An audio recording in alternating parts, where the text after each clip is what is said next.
Hey there, welcome to the Xennial Mindset Show. I'm Marie Mack, born in 1983. And I'm Anne-Marie Pasquino from the crew of 1977. Together, our mission is to unravel the intricate layers of the Xennial mindset, where cherished memories of cassette tapes and rotary phones seamlessly coexist with cutting-edge technology and social media frenzy. We'll also have some awesome guest Xennials dropping by, bringing their own stories and insights to the table. So, whether you're a fellow Xennial craving a trip down memory lane, or just curious to know what the Xennial mindset is all about, stick around. The Xennial Mindset Show is your backstage pass to our world where nostalgia meets innovation. Let's get started.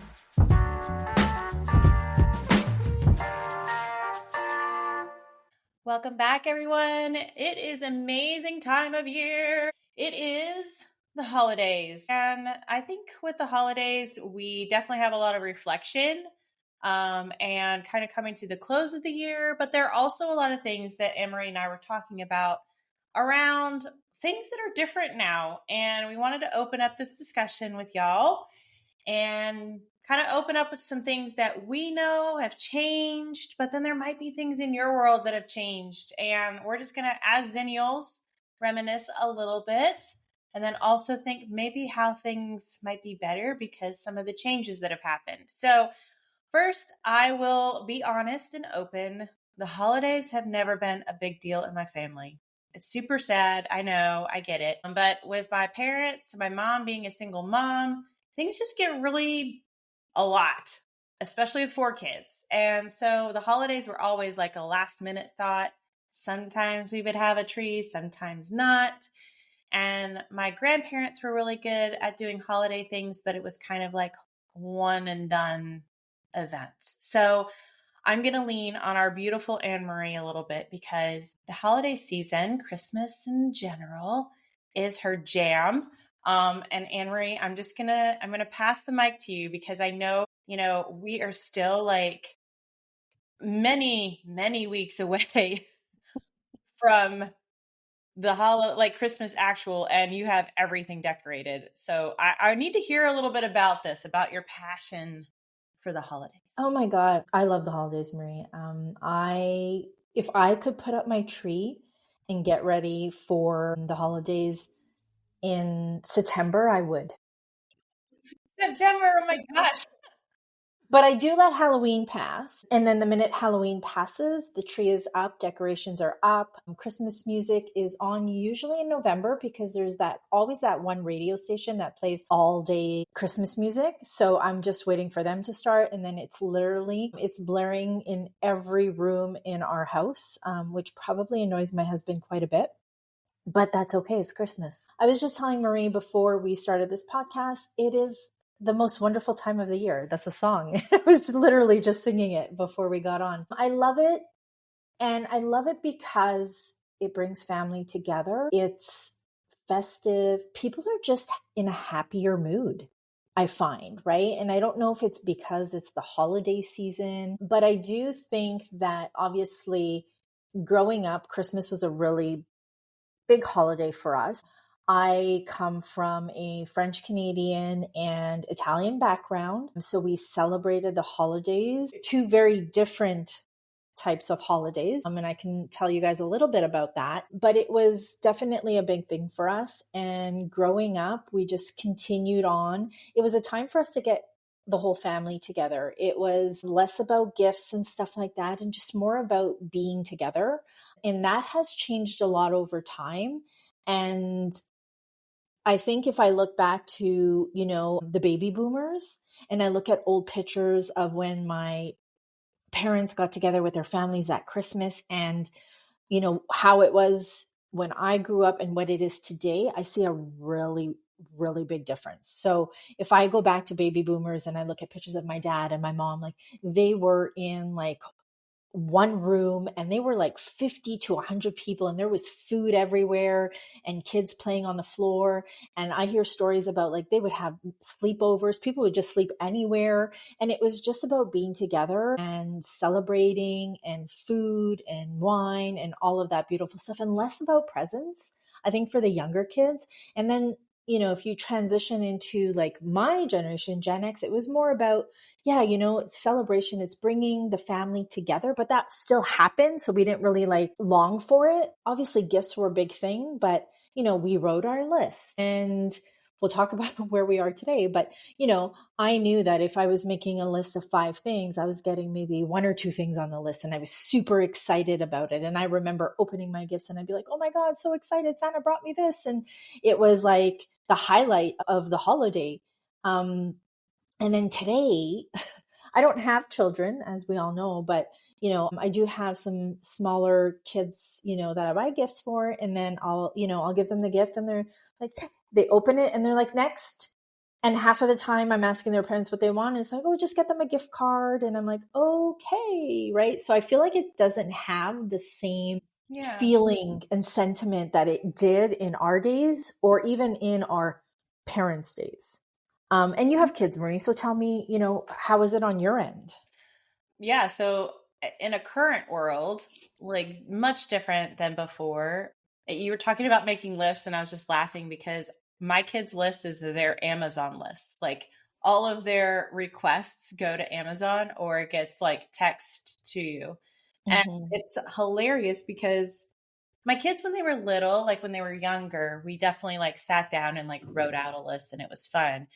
Now it's just like, cool, can I just text it to you? Or here's like the link to buy it direct. Like I don't know, we're kind of disconnected from a lot of the excitement of like finding the thing. Like we don't have to go window shopping anymore. But I remember that being a really cool thing when we were younger. Like you're walking around the mall and you're like looking at all the stores and you're like picking up the things that you want to put on your list. And now it's just like scroll, scroll, scroll. Okay, I'll take that. Oh, I want this color. Oh, I want it to come from here. Oh, it's not going to get delivered in time. Fine, I'll find something else. Like there are just so many options, that I do think it takes away a little bit of the magic of that season. And I think some of it's great, like obviously convenience wise, like as a parent, I don't have to go in. I don't even know if malls are even a thing anymore. I haven't Mm-hmm. been in so long, but it used to be the only way that you would sit down and like get a bunch of gifts. You would sit there and you would go and you would like have your list of who you're going to buy for. And it just doesn't happen as often anymore. So there's a little bit, I think, of nostalgia that's lost in that gift buying process, just because things are so accessible online. And I agree, like my kids are we buy throughout the year. They know that we buy throughout the year. Like we don't wait for Christmas to get the big gift or Mm-hmm. their birthday to get the gift. Um, we get things throughout the year, and they understand that. And they understand that it's about being with family. Like we even had the conversation today, like as we're about to get together for US Thanksgiving, and they were asking like, okay, what are the expectations of them as children to the Thanksgiving side of things? And same with like the Christmas gatherings. It's like you leave your screen behind and you're going to come and play Uno with the family, or I you're going love to go that.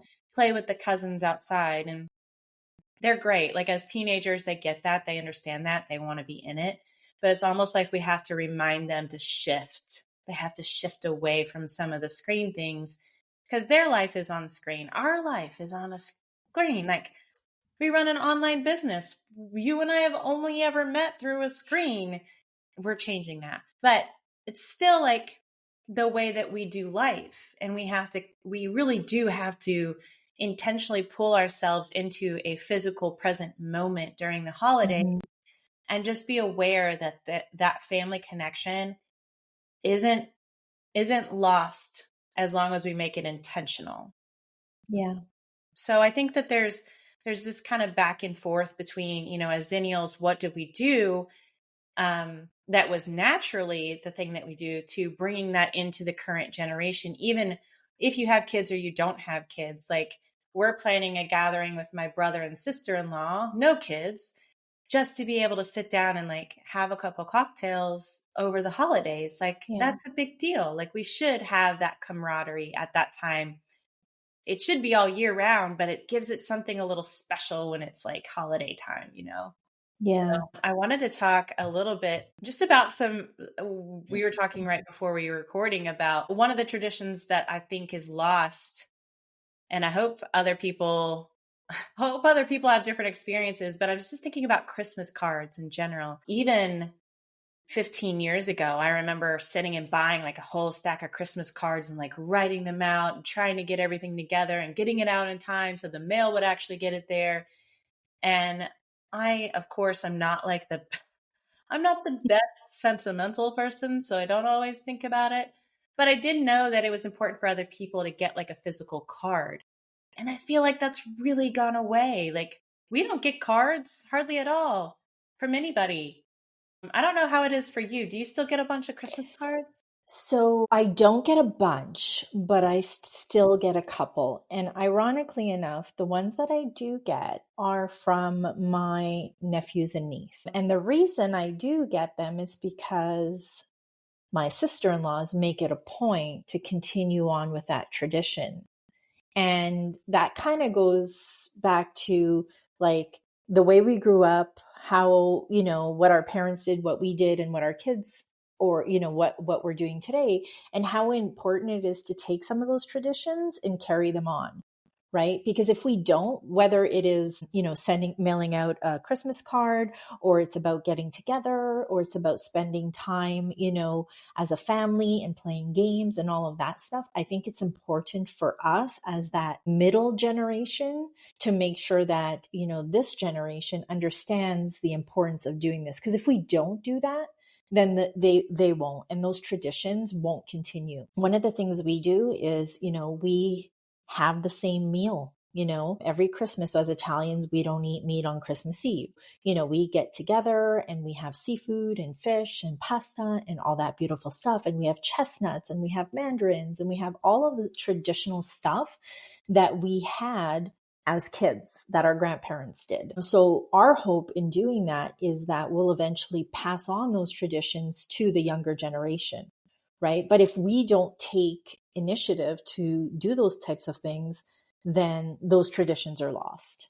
Right? And that doesn't just mean Christmas. It means anything. Like as Italians, we have, and I know you do this, and we should have an episode on, winemaking and olive making and all of that. But, for us, it's not because, we can't afford to go to the store and buy olives, but we actually make an event out of it, right? Where we get together 8, 10 people, and once a year we're making olives, right? And it's not about the making of the olives. Yes, they're delicious, but it's more about that tradition of getting together and keeping that alive so that the younger generation can see it and hopefully will carry on some of those little traditions that we're doing. I do agree with you. I think the holidays is just, I think it's because a lot of people take time off during the holidays. So it kind of feels like it's the perfect time to get together and just to kind of spend time with the family. We should be doing it all year, but we're just also busy and, other things take precedence. So I think that the holidays is kind of like, okay, everybody's off, right? If you're off for a week or 2 weeks, well, you're like, okay, well, this is the time where I'm going to get together with family. This is the time that I'm going to do those things. Christmas cookies. Do you bake Christmas cookies? I mean, we do bake Christmas cookies. My daughter is a huge fan of Christmas cookies. We do a decent amount with my mother-in-law, but I remember like when I first got married, my husband's grandmother used to have racks of cookies. There were thousands of cookies everywhere. You could not eat them enough. We would freeze them because they're just so many cookies. And then when she got sick and she kind of stopped, some of the grandkids sort of picked it up, but at the end of the day, like there've never been as many cookies as there were when we were younger. I love Christmas cookies. And then at the same time, like we have, I guess there's more of an awareness in like our diet, especially like with our family and like my son's Crohn's disease. Like, okay, well, we can't make all the Christmas cookies now because he can't eat them. And is the sugar and the flour that is super highly processed the thing that we want to be eating? And it's just an awareness, I think, of a current generation that maybe when we were kids, it wasn't as big of a deal. I also think like the food has changed. I think that what we are getting from the store is not the same quality as we did in the 80s and the 90s. And so it really can be quite, you have to be intentional about how much you're eating and what you're eating. And although we love to sit down and like just sit for days and eat, there's also an awareness of like what are we doing? So It's not the Italian side. Like, we have an Italian side on our side. No, they don't care. They're going to have turkey and mashed potatoes and all the things, which is great. But Christmas cookies is a very good nostalgic, I think, thing that most people do. And I'd be interested to hear from like the people that are listening, like, what are the traditions that are still all around for your family, or what are you intentionally passing down? I love that your sister-in-law is passing down like making Christmas cards and like sending those out. I know for us, we're always a big family gathering thing. Like, we're going to take the extra step to travel to see family as much as we can, or to make the intent to save a day to get together. Like, around Thanksgiving time, we're going to see all of the family as much as we can. Around Christmas, the same thing. We do big gatherings. And I don't think that that's lost, nor do I think it's going to go away. Like, that's timeless, is to get together for the holidays. But I do think that gift giving has been changed. And I do think that there's some other little things like Christmas cards that have just been adjusted. Right. Okay. Let's talk about we talked about what the meaningful traditions are for us and what we want to pass on to the next generation. How do we keep it going? How do we keep the magic of the holidays going? I love the magic of the holidays and our childhood in this like fast-paced, tech-driven world. What can we do, or what are our listeners doing to kind of keep up with that, right? Because we talked about like the nostalgia, and we talked about all of that. We talked about writing a Christmas list. We talked about making cookies. We talked about putting up a tree as a family. We talked about spending time together. We talked about traditions and all of that. So I'd love to hear from you, like, what can we do to keep that going? I think there's also, for us, we love travel. We love being with the kids. Like, we don't do travel without the kids, which I know a lot of families do. Like, they'll take big trips and they might have the kids stay with grandma or something. And for the last several years, I think, well, we did it in 2021. So not 2020, because that was a weird year. But we've gone on a cruise with our kids, and it's been just the four of us. We've done it with the family members before, but we love that time. It's a really special time, and the kids know that. We want to do experiences. We lean more heavily on experiences now.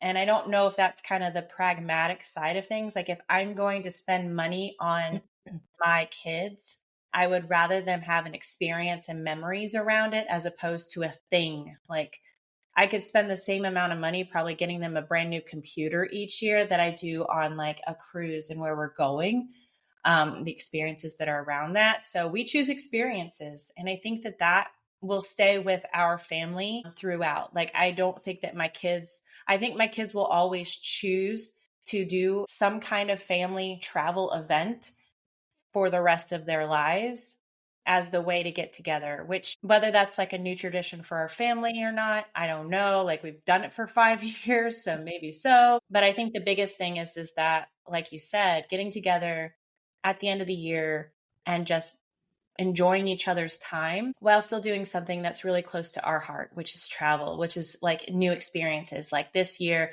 we're going to Jamaica and Haiti, which we've never been to before. And we're excited about, it's a very closed thing because we're going as like tourists, but we're excited to just even be in those countries and to showcase that to our kids. So that's one thing I know that we'll be passing on. And I think it's just, like we've said it in other episodes too. It's just, we are the examples, not only for our kids, but also for the other people that are around us, right? Like, we have plenty of people that we talk to every single day, and in the work that we do, we have people that are in our communities that we're a part of. Like, we share all of these things with them so that they can learn the next best thing for their family. And I think that that's the biggest thing, is we just, especially with this podcast, it's about sharing our opinions and sharing our thoughts so that other people can either learn something new, or maybe try something new, or disagree and share something with us, because we might learn from somebody else. So yeah, what about you? How are you passing things down?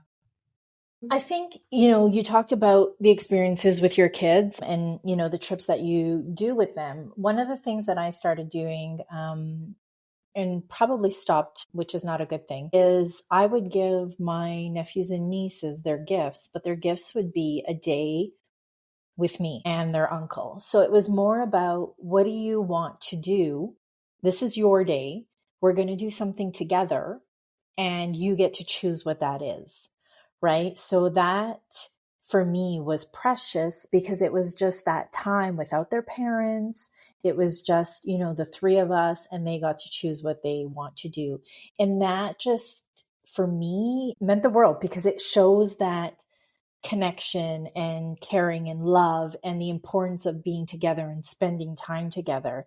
And I think it was easier when they were younger, because they didn't have technology. Well, there was technology, but they didn't have gadgets. They didn't have their own phones. They didn't have all of this. So that time that we spent together was really meaningful, but it's probably something that I'm going to bring back. The challenge is we live so far apart. So it would mean me flying them here, which is fine. But I think that in itself would be really important. I think just to kind of bring that back and just emphasize the importance of just kind of that meaningful connection, right? We're in the business of partnerships and connections, right? And we know how important that is. So as important as it is in business, it's important in our family lives. 100%. And I think it's interesting because we both are really putting an emphasis on experiences and being together, which I don't know if that's true in other generations. Like, it's natural for me to say, am I going to spend money on a thing, or am I going to spend money on us having an experience together and being together? Like 100%, it would be like, I can't even think about right now what to tell my husband I want for Christmas. Like, I can't, I like nothing. I'm good. I can't even come up with anything. Now, did I say that I wanted to go on a cruise, and did I want to pay for like some really fun things on that? Yes, I would rather put all of my money having my family go have a fun experience than have anything physical, which is probably why I shop at like Goodwill and like secondhand stores. It's the same thing. Like, I don't want to spend my money on like the fact that we have to wear clothes, which is a thing. Happen. That is a thing. Yes, we'll continue to do that tradition of society. But it is fascinating. And I hope that other Xennials feel the same way, that they're just like, yeah, let's get together. Let's have an experience.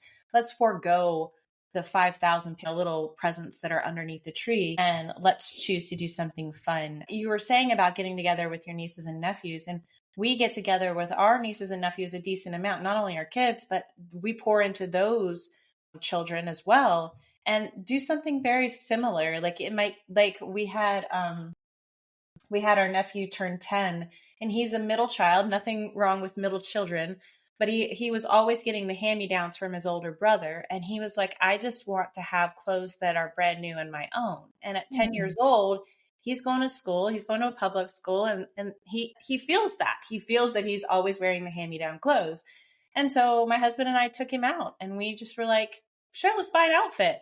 It wasn't about buying him an outfit. It was about us being able to go with him somewhere. And then we did some fun things with him, outside of that. But yeah, I love that the experiences are a part of what we can do in the holidays to just keep traditions going, keep relationships going, keep family like close, and more so than the newest whatever gadgety thing is out there. Yeah. So I think gifts mean more to our generation. So when I do buy a gift, let's say I'm buying it for my brother-in-law or my sister-in-law or my cousin, I'll be very mindful in terms of the gift that I'm buying. So I pay attention all year round, and I pick up on things. And I'll never forget, one year my brother-in-law was like, hey, I have this like game room in my basement. And he had mentioned in some conversation, probably like in the spring, about a dartboard. And I literally bought it for him for Christmas. Right? Because I was thinking about, and that appreciation, and that's the thing too, right? We are so busy in our everyday lives that we don't even pay attention to what people are saying anymore. So I think if people actually take the time and listen, and you're in conversation all the time, right? And then if you're buying a gift, whether it's for the holidays or if it's for somebody's birthday, but you're buying something that they mentioned or talked about or said they wanted, that gift means so much more to that person, especially people of our generation, because we grew up appreciating what we got. right? Yeah. So, my first Cabbage Patch doll, my first Strawberry Shortcake doll, like all of my first Light Bright, like that was like, oh my God, the best gifts in the world. You had those, right? Like, I feel like. Yes, to start that. I didn't have a lot of dolls, but Okay. But in the 80s, for me, because I'm a little what bit they are, older, if that makes you. as I'm looking at her and she's like looking at me like, what? So those meant a lot to me, right? Not because they were the trendiest things, it's because like I wanted to have that doll and I wanted the blonde one and all of these things. So when it comes to gift giving, that's the way I do it. I'd love to hear from everybody listening to our podcast. Like, how do you buy gifts? Is it just practical things? You're like, hey, let me stop at the drugstore and buy a gift card because that's what works. Or if I am buying a gift card, it's usually a gift card for travel. So I'm buying some sort of gift card for an airline. Here in Canada, we have WestJet or Air Canada, and then people can put that towards an experience. I love that. I'll share one more thing before we close down, like what we do in our family as the kids, as the adults. We're now adults, but as like the cousins, my siblings, as we started to get older and we started having kids, it was harder and harder to buy everybody something. So once we started having our own kids, we kind of decided, hey, listen, we're just not going to do gifts for a while. And that worked out. And then the last 5 years or so, we've been getting together and we do a white elephant game. Oh, do you know white elephant? I don't. Oh my gosh. Sometimes they call it Dirty Santa. I don't know. Anyway, so basically it's a game that we've played with all of this generation. Like when we get together, the kids get gifts, right? Like all the kids, the grandparents, they get gifts for the littles. But we will do a white elephant, and I've been choosing a theme every single year for my family. Now I'm the oldest on our side, so I'm the oldest cousin, child, whatever. So I get to choose because that's what happens when you're the oldest. But I choose the theme every year and we do a white elephant game. Basically, everybody brings a gift with the theme and then we sit down and we choose numbers and people pick a gift. And at the end of the game, it's basically everybody has something to take home. But our themes have been very interesting. Like last year, our theme was you could only buy something from a secondhand store and it had to be under $10. And then the year before that, it was food, some kind of like fancy food, more than $5, but less than $15. So it was like very manageable for anybody to come in, and we'll do a couple different rounds. At my husband's house, we'll do this game with all of the siblings, and it'll be like some kind of craft beer. And so it's like really great bottles of wine and beer. And then we do like a little Santa game, and then everybody gets to like open and share. And it's a fun way to like get a gift without having to buy something for everybody. I love the themes. I think this year the themes that have come up that I'm not sure if we're going to do or not have been something around like something for your decorating your home, because we're all so terrible about like updating a lot of our decorations. And anyway, it's a fun, different way to get together, have some family time. And then everybody still get a gift without having to buy, just the gift card and stuff. Like the gift cards to us, it's almost like nixed. Like we almost never do gift cards anymore because everybody was just like opening up an envelope and being like, thanks so much. Like I got my gift card to wherever. So gift cards have kind of been nixed in our family because of that. I love it. So any last words, friend, before we finish up? I'm excited about this topic. No, I'm excited too. I love the holidays. I hope all of you enjoy the holidays as much as I do. Yeah, I think, I'd love to hear what people's holiday traditions are, what their holiday memories are. Please do share with us. We love to hear from our listeners. Absolutely. We'll have a happy holiday season. And we're excited to hear from you guys. Yes. All right. Awesome. Thanks. Bye. See you next time.